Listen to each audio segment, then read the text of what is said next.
প্রিয় শিক্ষার্থী, আশা করি তোমরা সবাই ভালো আছো। আজ পরিমাপ সম্পর্কিত তৃতীয় লেকচার। তো আজকের ভিডিও লেকচারে তোমাদের সবাইকে স্বাগতম। আজ আমরা পরিমাপের দুটো গুরুত্বপূর্ণ বিষয়বস্তু নিয়ে আলোচনা করব, পরিসীমা আর ক্ষেত্রফল। এই পরিসীমা আর ক্ষেত্রফল নিয়ে আজকের ভিডিও লেকচারটি সাজানো হয়েছে। এই দুটো বিষয়বস্তু যেমন তোমার চতুর্থ শ্রেণীতে লাগবে, তেমনি পঞ্চম শ্রেণীতে লাগবে। শুধু চতুর্থ এবং পঞ্চম শ্রেণী নয়, যতদিন তুমি পরিমাপের অঙ্ক করবা, পরিমাপ সম্পর্কিত এই গুরুত্বপূর্ণ তথ্যগুলো তোমাকে জেনে রাখতে হবে। তো শিক্ষার্থীরা, পূর্বের ন্যায় আজকেও তোমরা নিশ্চয়ই তৈরি হয়ে আছো ভিডিও লেকচারটি শোনার জন্য। শুধু শুনলে হবে না, ভিডিও লেকচারের সঙ্গে যে প্রশ্নগুলো আমি করেছি সেগুলোর উত্তর দেওয়ারও চেষ্টা করবে। তো শুরু করি।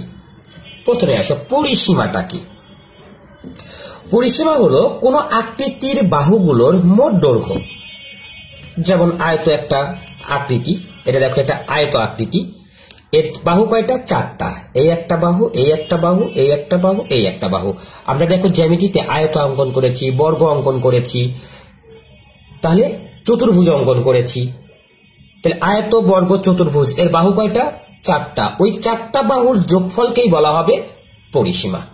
তাহলে আমি বলতে পারি কোন আকৃতির, যেমন এইটা একটা আয়ত আকৃতি, এই আকৃতির বাহুগুলো, এই একটা বাহু, এই একটা বাহু, এই একটা বাহু, এই একটা বাহু, এই বাহুগুলোর মোট দৈর্ঘ্যকেই পরিসীমা বলে। তাহলে আমরা পরিসীমার সংজ্ঞাটা আরেকটা বার করে বলি। কোন আকৃতির বাহুগুলোর মোট দৈর্ঘ্যকেই পরিসীমা বলে। এবার আমরা ক্ষেত্রফলটা কি এটা নিয়ে আলোচনা করব।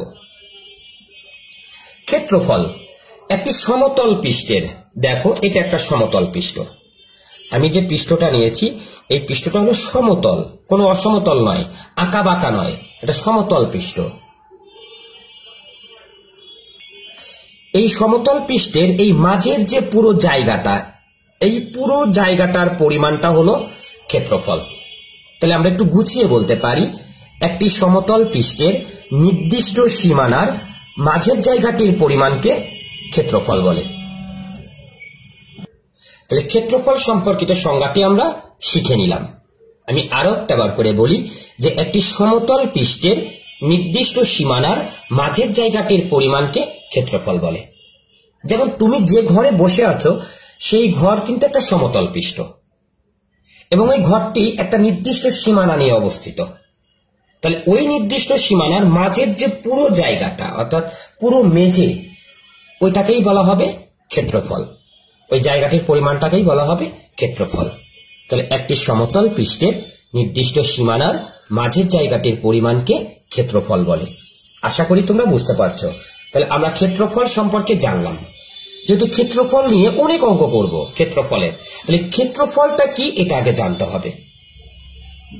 এবার আমরা পরিসীমা ও ক্ষেত্রফল সম্পর্কিত কিছু সূত্রাবলী আছে, প্রয়োজনীয় সূত্রাবলী, যেগুলো গণিতের ক্ষেত্রে কাজে লাগবে, সৃজনশীল অঙ্কের ক্ষেত্রে খুবই কাজে লাগবে। এই সূত্রগুলো তোমরা মনে রাখার চেষ্টা করবে। আমার সঙ্গে সবাই বলার চেষ্টা করবে। আয়তক্ষেত্রের পরিসীমা। আয়তক্ষেত্রের পরিসীমা নির্ণয়ের সূত্র হচ্ছে, দেখো একটা আয়তের বিপরীত বাহু সমান, দুইটা দৈর্ঘ্য আছে, দুইটা প্রস্থ আছে, বিপরীত বাহু সমান। তাহলে দুইটা দৈর্ঘ্য আর দুইটা প্রস্থের যোগফলটাই হবে পরিসীমা। তাহলে আমরা সূত্রটা এভাবে প্রকাশ করতে পারি যে 2 গুণন বন্ধনীর মধ্যে দৈর্ঘ্য যোগ প্রস্থ, এটা হলো আয়তক্ষেত্রের পরিসীমা নির্ণয়ের সূত্র। যে দুইটা দৈর্ঘ্য হবে আর দুইটা প্রস্থ হবে, অর্থাৎ 2 গুণন বন্ধনীর মধ্যে দৈর্ঘ্য যোগ প্রস্থ। তাহলে আয়তক্ষেত্রের পরিসীমা নির্ণয়ের সূত্র যা হবে, আবার আয়তক্ষেত্রের পরিধি নির্ণয়ের সূত্র তাই হবে। অর্থাৎ পরিসীমাও যা, পরিধিও তাই। যদি আমি এখানে বলি আয়তক্ষেত্রের পরিধি নির্ণয়ের সূত্রটি কি, তখন আমরা বলবো 2 গুণন দৈর্ঘ্য যোগ প্রস্থ। অর্থাৎ পরিধি এবং পরিসীমার সূত্র একই। এবার আমরা জানবো বর্গের পরিসীমা নির্ণয়ের সূত্র কি। আচ্ছা বলো তো, একটা বর্গের বাহু কয়টা? হ্যাঁ, 4টি। তাহলে এক বাহুর দৈর্ঘ্য যদি 5 সেন্টিমিটার হয়, তাহলে 4 বাহুর দৈর্ঘ্য 4 গুণন 5, অর্থাৎ 4 গুণন এক বাহুর দৈর্ঘ্য। আমরা বলতে পারি যে বাহু হচ্ছে চারটা, একটা বাহুর দৈর্ঘ্য জানলে আমরা চারটা বাহুর দৈর্ঘ্য নির্ণয় করতে পারবো। তাহলে এক বাহুর দৈর্ঘ্য, এক বাহুর দৈর্ঘ্য, এটা হলো বর্গের পরিসীমা নির্ণয়ের সূত্র। এবার আমরা দেখে নিই আয়তক্ষেত্রের ক্ষেত্রফল নির্ণয়ের সূত্র কি। দেখো, আয়তক্ষেত্রের ক্ষেত্রফল, একটা আয়তক্ষেত্রের ক্ষেত্রফল নির্ণয়ের সূত্র হলো দৈর্ঘ্য গুণন প্রস্থ। এই যে দৈর্ঘ্য গুণন প্রস্থ। যেমন এটা একটা আয়তক্ষেত্র, এর দৈর্ঘ্যটা মনে করো 10 মিটার, এই লম্বাটাকে বলা হয় দৈর্ঘ্য, আর এই চওড়াটা হলো প্রস্থ, এটা মনে করো 4 মিটার। এই দৈর্ঘ্য আর এই প্রস্থ, এই দৈর্ঘ্য প্রস্থ গুণ করলেই আমরা আয়তাকার ক্ষেত্রের ক্ষেত্রফল পেয়ে যাব। যদি দৈর্ঘ্য এখানে দেখো 10 মিটার আর প্রস্থ কয় মিটার, 4 মিটার, তাহলে এই পুরো ক্ষেত্রফলটা কত, 4 10 40, 4 10 কত 40, আর এই মিটার মিটার গুণ করলে হয় বর্গ মিটার, অর্থাৎ ক্ষেত্রফল সর্বদাই বর্গ এককে হয়। একটা কিন্তু স্মরণে রাখতে হবে, ক্ষেত্রফল সর্বদাই বর্গ এককে হয়। তাহলে দৈর্ঘ্য 10 মিটার আর প্রস্থ 4 মিটার, তাহলে ক্ষেত্রফল কত, 4 10 40 বর্গ মিটার, মিটার মিটার গুণ করলে বর্গ মিটার, সেমি সেমি গুণ করলে বর্গ সেমি, তেমনি ফুট ফুট গুণ করলে বর্গ ফুট, অর্থাৎ ক্ষেত্রফল সর্বদাই বর্গ এককে লিখতে হবে, এটা স্মরণে রাখতে হবে। এখন আমরা এখান থেকে দৈর্ঘ্য নির্ণয়ের সূত্রটি শিখে নিব। দেখো, এই দৈর্ঘ্য বের করতে গেলে কি করতে হবে, এই যে গুণ প্রস্থ আছে, গুণ থাকলে ভাগ হয়, কার সঙ্গে ভাগ হবে, ক্ষেত্রফলকে ভাগ করতে হবে প্রস্থ দিয়ে। তাহলে আমরা দৈর্ঘ্য নির্ণয়ের সূত্রটাও কিন্তু এখান থেকে আবিষ্কার করতে পারি, যে দৈর্ঘ্য সমান ক্ষেত্রফল, এবার গুণ প্রস্থ হয়ে যাবে কি, ভাগ প্রস্থ। একই রকম করে তোমরা এবার প্রস্থ নির্ণয়ের সূত্রটি বলো। হ্যাঁ, প্রস্থ সমান, এই যে ক্ষেত্রফল আগে লিখে নিলাম, ভাগ দৈর্ঘ্যটা গুণ অবস্থায় আছে, তাহলে গুণ থাকলে কি হবে, ভাগ। আশা করি বুঝতে পারছো। তাহলে এখান থেকে আমরা আরো দুটো সূত্র আবিষ্কার করে নিলাম। যদি প্রশ্ন করা হয় আয়তক্ষেত্রের দৈর্ঘ্য নির্ণয়ের সূত্রটি লেখো, তাহলে আয়তক্ষেত্রের দৈর্ঘ্য সমান ক্ষেত্রফল ভাগ প্রস্থ। আবার যদি প্রশ্ন করা হয় আয়তক্ষেত্রের প্রস্থ নির্ণয়ের সূত্র লেখো, তাহলে আয়তক্ষেত্রের প্রস্থ সমান ক্ষেত্রফল ভাগ দৈর্ঘ্য।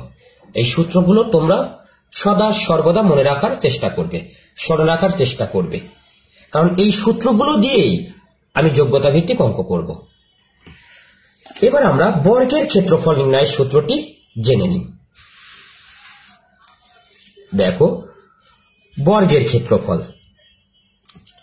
বর্গের ক্ষেত্রফল নির্ণয়ের সূত্র হলো এক বাহুর দৈর্ঘ্য গুণন এক বাহুর দৈর্ঘ্য, কারণ বর্গের সকল বাহুর দৈর্ঘ্য সমান। তাহলে বর্গের ক্ষেত্রফল নির্ণয়ের সূত্র হলো এক বাহুর দৈর্ঘ্য, এই যে এভাবে আমরা লিখে নিব, এক বাহুর দৈর্ঘ্য গুণন এক বাহুর দৈর্ঘ্য।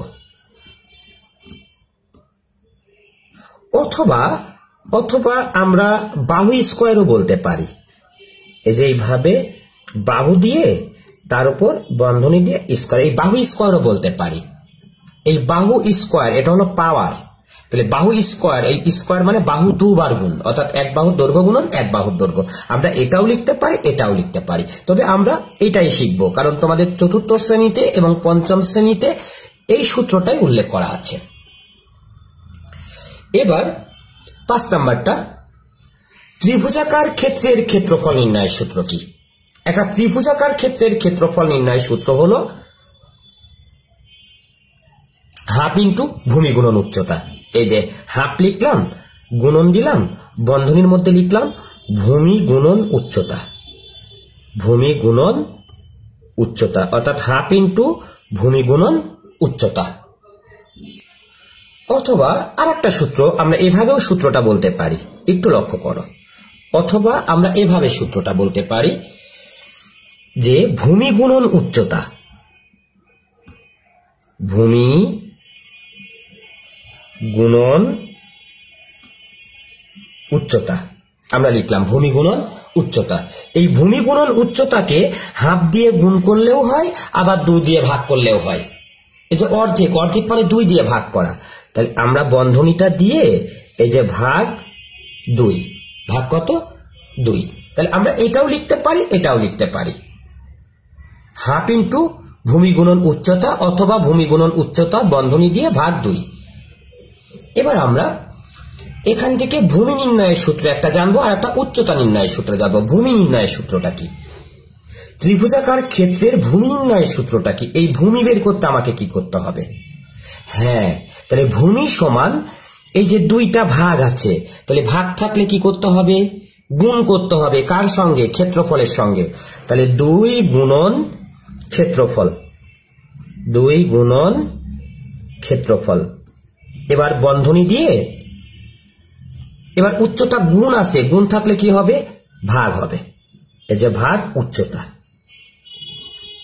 এই হলো ভূমি নির্ণয় সূত্র, 2 গুণন ক্ষেত্রফল ভাগ উচ্চতা। অথবা আর একটা সূত্র আমরা আবিষ্কার করতে পারি এভাবে, 2টা ভাগ আছে, তাহলে ভাগ থাকলে ক্ষেত্রফলের সঙ্গে কি হবে? গুণ হবে, কারণ ভাগ হচ্ছে গুণের বিপরীত প্রক্রিয়া। আমরা ভগ্নাংশের আকারেও করতে পারি যে 2 গুণন ক্ষেত্রফল আর উচ্চতাটা গুণ অবস্থায় আছে, তাহলে ভাগ হবে। এই ভগ্নাংশের এই নিচে দিলেই ভাগ হয়, এই যে ভাগ উচ্চতা। তাহলে 2 গুণন ক্ষেত্রফল বাই উচ্চতা এভাবেও লিখতে পারি, আবার 2 গুণন ক্ষেত্রফল বন্ধনী দিয়ে ভাগ উচ্চতা এভাবেও লিখতে পারি। একই রকম করে নিশ্চয়ই তোমরা উচ্চতা নির্ণয়ের সূত্রটা এখন আমাকে বলতে পারবে। হ্যাঁ, উচ্চতা নির্ণয়ের সূত্র হলো 2 গুণন ক্ষেত্রফল ভাগ উচ্চতা দেওয়া আছে, তাহলে উচ্চতার সাথে ভূমি গুণ অবস্থায় আছে, তাহলে গুণ থাকলে ভাগ হবে, এই যে ভূমি। অথবা আমরা এভাবেও সূত্রটি আবিষ্কার করতে পারি যে 2 গুণন ক্ষেত্রফল, 2 গুণন ক্ষেত্রফল আর নিচে কি? ভূমি। এভাবেও আমরা সূত্রটা লিখে নিতে পারি। 6 সামান্তরিকের ক্ষেত্রফল নির্ণয়ের সূত্র কি? সামান্তরিকের ক্ষেত্রফল নির্ণয়ের সূত্র হলো ভূমি গুণন উচ্চতা। এই ভূমি গুণন উচ্চতাই হলো সামান্তরিকের ক্ষেত্রফল নির্ণয়ের সূত্র, ভূমি গুণন উচ্চতা। আশা করি এই সূত্রগুলো বুঝতে পারছো। এই সূত্রগুলো তোমরা সদা সর্বদা মনে রাখার বা স্মরণে রাখার চেষ্টা করবে, কারণ এই সূত্র না জানলে আমি যোগ্যতা ভিত্তিক অঙ্ক করতে পারবো না। ক্লাস 4 এর যোগ্যতা ভিত্তিক অঙ্ক, ক্লাস 5 এর যোগ্যতা ভিত্তিক অঙ্ক, এমনকি ক্লাস 6 এর পরিমাপ সম্পর্কে যোগ্যতা ভিত্তিক অঙ্ক করার ক্ষেত্রেও এই সূত্রগুলো তোমার কাজে লাগবে। তাহলে এটা কেন এত গুরুত্বপূর্ণ আশা করি বোঝাতে পারছি। তোমরা বাড়িতে বেশি বেশি করে অনুশীলন করবে, দরকার হয় আমার মতো করে এরকম একটা চার্ট করে দেওয়ালে টাঙিয়ে রাখবে। এবার আমরা আরো কিছু তথ্য জেনে নিই। দেখো, আরো কিছু তথ্য আমরা জেনে নিই। ক্ষেত্রফলের একক ড্যাশ এককে প্রকাশ করা হয়। দেখো, কিছুক্ষণ আগেই কিন্তু কথাটা বলেছি, ক্ষেত্রফলের একক সর্বদাই বর্গ এককে প্রকাশ করতে হবে। অর্থাৎ ক্ষেত্রফল চাইলেই আগে বর্গ এককে প্রকাশ করতে হবে। বর্গের পর যদি মিটার থাকে মিটার লিখতে হবে, সেমি থাকলে সেমি লিখতে হবে, কিমি থাকলে কিমি লিখতে হবে। ক্ষেত্রফল সর্বদাই আমরা বর্গ এককে প্রকাশ করব। এই বর্গ কথা না লিখলে ক্ষেত্রফলের অঙ্ক হবে না। এবার ক্ষেত্রফলের একটি মৌলিক একক আছে। ক্ষেত্রফলের একটা মৌলিক একক হলো ক্ষেত্রফল সর্বদাই বর্গ এককে হবে, তাহলে বর্গ আমরা লিখলাম। আর দৈর্ঘ্য পরিমাপের মূল একক হলো মিটার। এই বর্গের সঙ্গে মিটারটা লাগা দিতে হবে। এটা হলো এই বর্গমিটার হলো ক্ষেত্রফলের মৌলিক একক, ক্ষেত্রফলের মৌলিক একক। 3 মিটার গুণন মিটার সমান কি হবে? কিছুক্ষণ আগেই বলছি, মিটার মিটার গুণ করলে হয় বর্গমিটার। তাহলে তোমরা বলো তো দেখি, সেমি সেমি গুণ করলে কি হবে? বর্গ সেমি। ফুট ফুট গুণ করলে কি হবে? বর্গ ফুট। গজ গজ গুণ করলে বর্গ গজ। মামা গুণ করলে বর্গ মা। হ্যাঁ, এইটা নিয়ে দেখো গসাগুতে একটা অঙ্কে আমরা কথা বলেছিলাম যে কাগজটি থেকে এরূপ কয়টি বর্গ তৈরি করা যাবে। তোমাদের কি মনে আছে? দেখো, ওখানে কিন্তু আমরা এই কথাটি বলেছিলাম। বর্গমিটার ভাগ মিটার, তাহলে বর্গমিটার ভাগ মিটার, এটা মানে কি? আমরা যদি মিটার দিয়ে বর্গমিটারকে ভাগ করি তাহলে মিটার হয়, তাহলে কি হয়? মিটার হয়। আবার মিটার মিটার গুণ করলে বর্গমিটার হয়। যেমন আমরা একটু ভাগটা করে দেখাই। এই যে মিটার দিয়ে যদি আমি বর্গমিটারকে ভাগ করি তাহলে মিটার বর্গমিটারের মধ্যে মিটার বার যায়, মিটার মিটার গুণ করলে এই যে বর্গমিটার, দেখছো? তেমনি বর্গ ফুট ভাগ ফুট সমান ফুট হবে। 1 বর্গমিটার সমান কত বর্গ সেন্টিমিটার? এটা একটু খেয়াল করো। আচ্ছা বলো তো 1 মিটার সমান কত সেন্টিমিটার? হ্যাঁ, 100 সেন্টিমিটার। তাহলে 1 মিটার সমান যদি 100 সেন্টিমিটার হয় তাহলে বর্গ বললে দুবার গুণ, 100 গুণন 100, তাহলে 10,000 বর্গ সেন্টিমিটার। এটা মনে রাখার চেষ্টা করবে। তেমনি 1 বর্গ কিলোমিটার সমান কত বর্গ মিটার? দেখো আমরা জানি 1 কিলোমিটার সমান হলো 1000 মিটার। 1 কিলোমিটার সমান 1000 মিটার। আর বর্গ বললে 1000 কে কয়বার গুণ? হ্যাঁ, 2 বার গুণ। তাহলে 1000 গুণন 1000 মানে 1-এর পর 6টা শূন্য হবে, অর্থাৎ 10 লক্ষ হবে। পরেরটা 1 বর্গ কিমি সমান ড্যাশ হেক্টর। 1 বর্গ কিমি সমান কত হেক্টর? এটা একটা নির্দিষ্ট মান।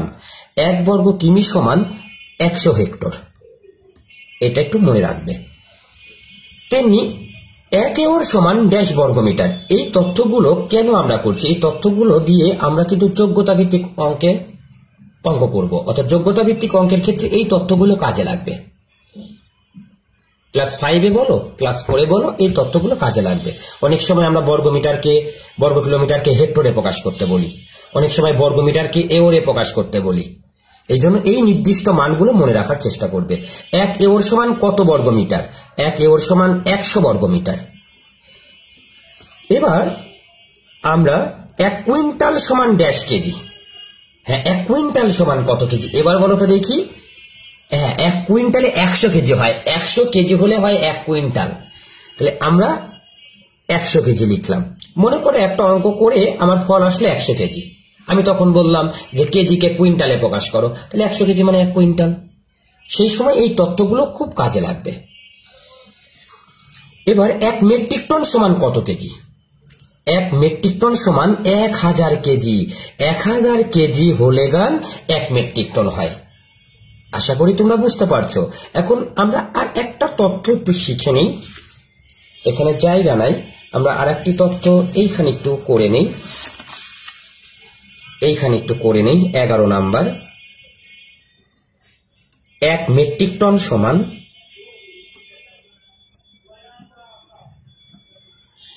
1 মেট্রিক টন সমান ড্যাশ কুইন্টাল। এই যে ড্যাশ কুইন্টাল, এটা হলো 10 কুইন্টাল। এটা মনে রাখবা, 1 মেট্রিক টন সমান 10 কুইন্টাল। তো শিক্ষার্থীরা, আশা করি তোমরা আজকের লেকচারটি যথাযথভাবে বুঝছো। বাড়িতে এই লেকচারগুলো বারবার অনুশীলন করবে। তো শিক্ষার্থীরা, তোমরা ভালো থাকো, সুস্থ থাকো। আল্লাহ হাফেজ।